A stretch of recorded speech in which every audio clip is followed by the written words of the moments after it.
ወታደር ወጣ ሲባል አማራ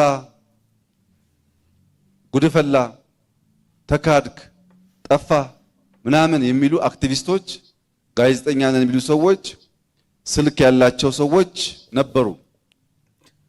ምን ማለት ነው ይህ ንግግር ብሎ ቆም ብሎ ማየት ያስፈልጋል።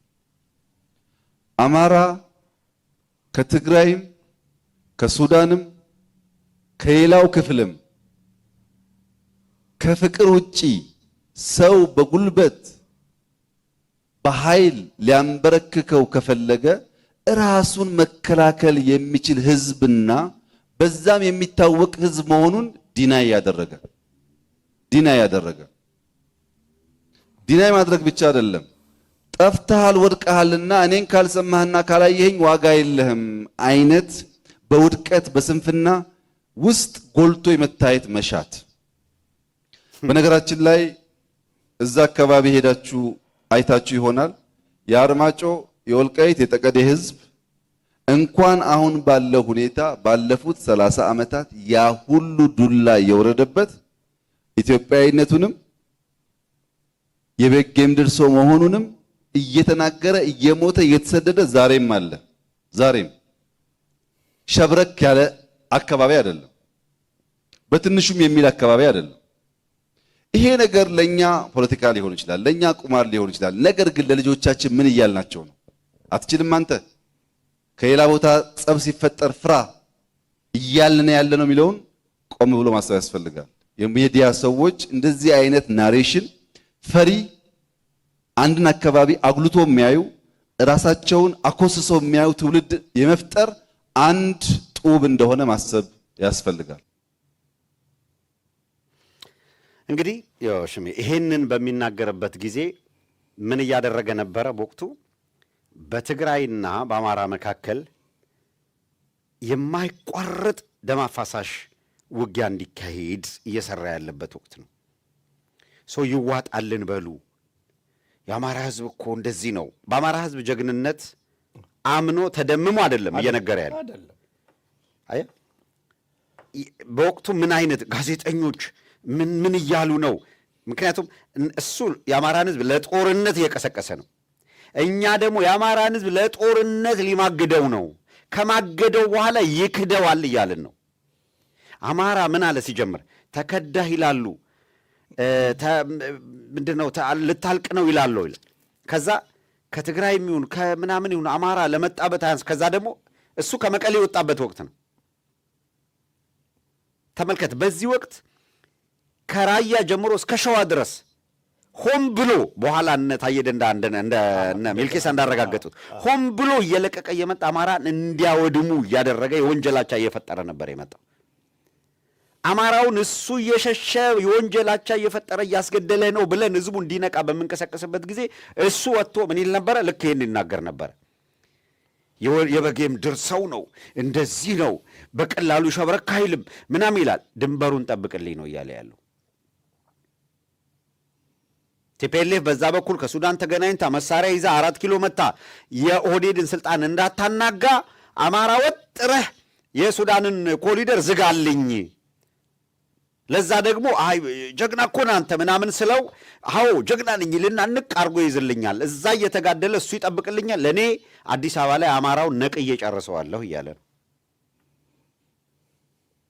እዛ ቲፒኤልኤፍ መሳሪያ የሚያገኝበትን ኮሪደር አማራው እየሞተ ዘግቶ ይጠብቅ። ራያን ግን ይልቀቅ ለነጌታቸው ረዳ። አሁን ደግሞ ጠለምትን ይልቀቅ፣ እነ ታደሰ ወረደ ወታደር ይዘው ይግቡበት። ይሄን ነው ኦህዴድ 4 ኪሎ የሚሰራው። ወልቃይት ጋስ ኪፐር ይሁን ለማን ጥቅም? ለኦህዴድ። ማረጋገጫው ምንድን ነው? ለኦህዴድ ስለመሆኑ። ይሄው አሁን መጡና በፌዴራል ስር ይሁን ሲሉ፣ አዎ በፌዴራል ስር ሆኖ ለፌዴራል ተብሎ ተመርጦ ነገ ጠዋት ለፌዴራል ተብሎ የተላከውን አይ በአማራ ክልል ምክር ቤት ስር ነህ ማለት አትችልም። በፌዴራል ስር ነው ከተባለ በኋላ አይ በትግራይ ክልል ይሁን ቢባል አይቻልም። ለዚህ ነው የቲፒኤልኤፍ ሰዎች ያንን ስላወቁ ኖ ብለው ተቃወሙ፣ የፌዴራል ይሁን የሚለውን። በአማራ በኩል ያሉት ግን እናረጋ ከበደ አላየንም አልሰማንም ምናምን ብለው ዝም የአማራ ክልል ምክር ቤት የተነፈሰው የለ፣ አማራ ክልል ፕሬዝደንቱ ያለው የለ፣ ማራ ክልል ፕሬዝደንቱ ያለው የለ፣ ጸጥ ረጭ። ኮሎኔል ደመቀ ግን ፌዴራሉ ይሄንን አድርጓል፣ ለወልቃይት ይሄንን ብሏል። የወልቃይት ማንነት አስመላሽ ኮሚቴ ነው የፌዴራል ይሁን አይሁን የሚለውን የመወሰን ስልጣን ያለው ኮሚቴ ነው የሚወስንልን ለኛ የፌዴራል ይሁን አይሁን የሚለው። እንደው ቢሆንስ ባይሆንስ እንደው የክልሉ ምክር ቤት ቢያንስ የክልል ምክር ቤት የተባለው ካለ የተረፈ ካለ ባህር ዳር ለይስሙላ እንኳን ያረጋ ከበደ ኃይል ተሰብስቦ አይናገርም። አየ በወልቃይት ጉዳይ አማራው አያገባውም የሚል ነው የነ ኮሎኔል ደመቀ ጫወታ። ኖ ነው መባል ያለበት። በቃችሁ አሁን ተነቃቅተናል ነው መባል ያለበት። በወልቃይት ጉዳይ አማራውን እየካዳችሁት ነው። ክህደት ካልሆነ በአማራ ላይ እየፈጸማችሁ ያላችሁት በፌዴራል ስር ይሁን ሲባል ከዚህ በፊት ደመቀ ሲል ነበር፣ ኮሎኔል ደመቀ ሲል የነበረው በፌዴራል ስርማ አይሆንም ነበር ሲል የነበረው አሁን ቀይሮ ይሁን አለ። ስንቴ እንድትሸውዱን እንተዋችሁ። አገኘው ተሻገር ወያኔ ተቀብሮ የወልቃይት ጉዳይ ፋይሉ ተዘግቶ ተመልሷል፣ ካሁን በኋላ ዳግም ከአማራ እጅ አይወጣም ያለው አገኘው ተሻገር በየካቲት 25 ቀን ወደ ፌዴራል ሆኗል የሚል ደብዳቤ የጻፈው አገኘው ተሻገር እና እነ ደመቀ መኮንን ኮሎኔል ደመቀ በተገላበጡ ቁጥር እናገኘው ተሻገር በተገላበጡ ቁጥር የአማራ ሕዝብ እየተበላ ሊቆይ ነው ወይ? በወልቃይትስ ጉዳይ፣ በራያ ጉዳይ፣ በሌላውስ ጉዳይ ሲጀመር አብይ አህመድ እና ፌዴራል የሚባለው መንግስት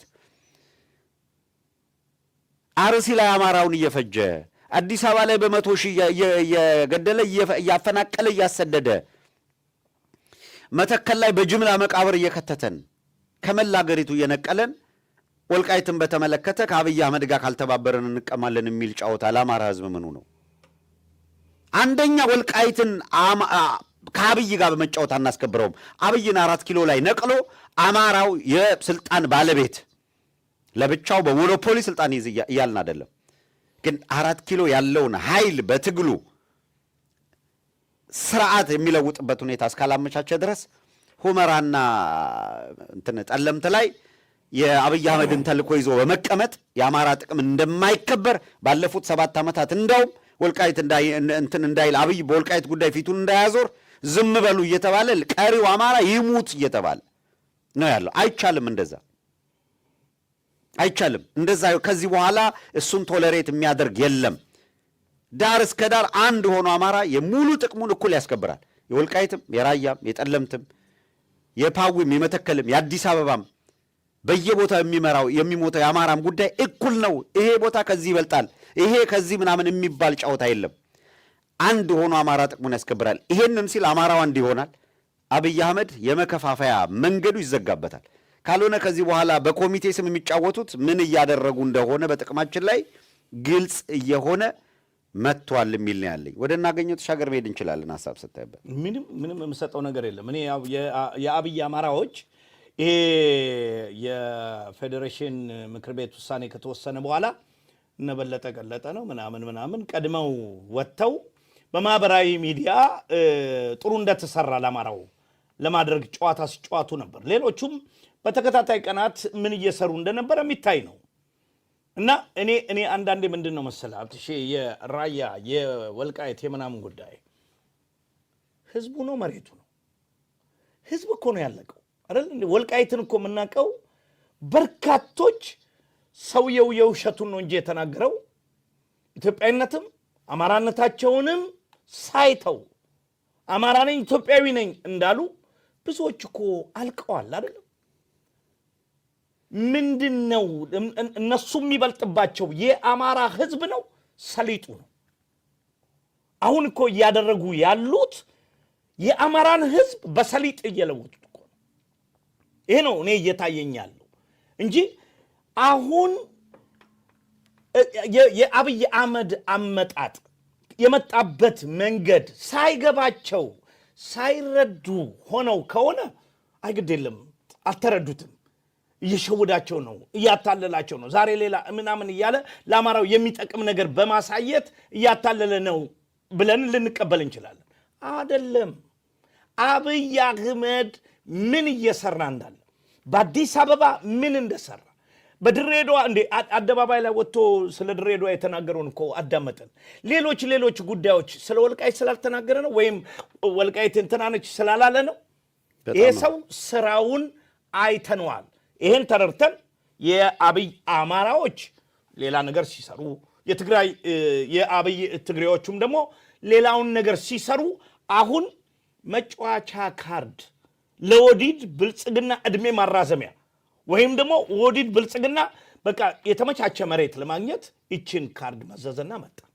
ኦኬ እዚሁ ላይ ይኸውልህ አሁን አንድ ቪዲዮ አሳየን አይደል?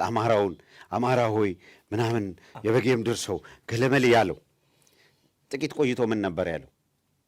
ተመልሶ መጥቶ የወልቃይት ህዝብ እኮ የበጌም ድርሰውነቱንም ለ30 ዓመታት ኢትዮጵያዊነቱን አማራነቱን የበጌም ድርሰውነቱን ይዞ ሸብረክ ሳይል ያለውን ህዝብ እየተጨፈጨፈ እየተሰደደ አሁንም ጸንቷል ያለውን ህዝብ ወዲያው ተከርብቶ የተወላገደ ትግሬኛ የተወላገደ አማርኛ የሚናገር ነው የአካባቢና የትግሬም ልሁን አላለም አማራም ልሁን አላለም አለና የትኛዋን አመጣት? አየ ከኮሎኔል ደመቀ ጋር እየተደዋወለ የተናጋገራት አየ ኮሎኔል ደመቀ አሁን ይህን ገዝቷል። የተወላገደ አማርኛ የተወላገደ ትግሬኛ ተናጋሪ ነው የሚለውን ገዝቶታል ኮሎኔል ደመቀ። እናገኘው ተሻገር ይህን ተቀብለዋል።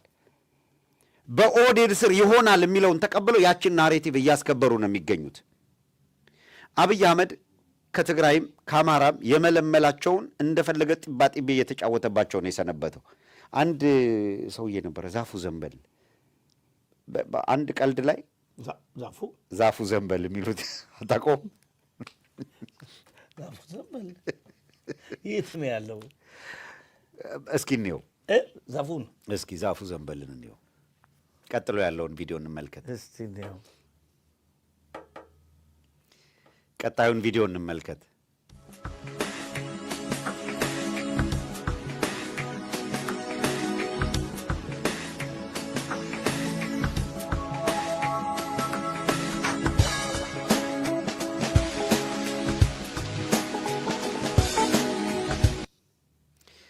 ታደሰ ወረደ እንደዚህ ብዙ ሰው እንደዚህ አይገምተውም። ቁጭ ብሎ ብዙ ጊዜ ወይ ማብራሪያ ሲሰጥ ምናምንና አንድ ጊዜ ደግሞ ከቆላ ተንቤን እንደወጡ ከብርሃኑ ጁላ ላይ ሲጋራ ትርኳሽ ሲቀበል ብቻ ነበረ ምናቀው። ከረባት አድርጎ ሱፍ አልብሶ አብይ አህመድ እንደዚህ እንደ ጅል እያሳቀ አዲስ አበባ ይዞት ሲመጣ ዛፉ ዘንበል። ከዛ ሁሉ ውድመት በኋላ እንደዚህ አይነት የሆነ ብልጭልጭ ነገር አሳይቷቸው እንዴት አብይ አህመድ እንዴት እንደሚጫወትባቸው እንደሚቀልድባቸው አሳየ። በመጀመሪያው ዙር ላይ ቀለደባቸው። ቀጥሎ ጦርነት መጣ። ተደራደርናለን መልሶ እንደዚህ ተጫወተ። አሁን ደግሞ ለጦርነት እየተዘጋጁ ነው። እዛም እዚህም ጦርነት ቢካሄድ ደግሞ ማት ወጣት ያስጨርሱና መልሰው ደግሞ እንደዚሁ ዛፉ ዘንበል ካለ ተመልሶ እንደገና እንደዚህ ወክ ያደርጉብናል። አሁን አንፈቅድም ነው። አሁን ያኔ እንደዛ ተጫውተዋል። አሁን መፈቀድ የለበትም። የአረቄ ተሻገር ልክ እንደ አሁን እንደ ታደሰ ወረደ ዛፉ ዘንበሉ አረቄ ተሻገርም በተለይ አድዋ ነገ ነው አይደል? አድዋ ነገ ነው። ሰኞ ነገ ነው። ነገ ነው። ሰኞ ነው እላለሁ እኮ አድዋማ ነገ ነው። ሰኞ ነው። እሺ ለዚህ አባባልማ ሰኞ ነው ብለህ ልትነካው ነው የሚመስለው። እንደዚህ በቃ ልትነካው። እስኪ አረቄ ዋጋ እንሂድ እስቲ። የአድዋ በዓል ስናከብር እጅግ በጣም ልዩ የሚያደርገው የምንጊዜም ጠላታችን የምንጊዜም የኢትዮጵያ ሕዝቦችና በተለይም የአማራ ሕዝብ ጠላት የሆነው የወያኔ ጁንታ በተቀበረበት ማግስት የምናከብረው በዓል በመሆኑ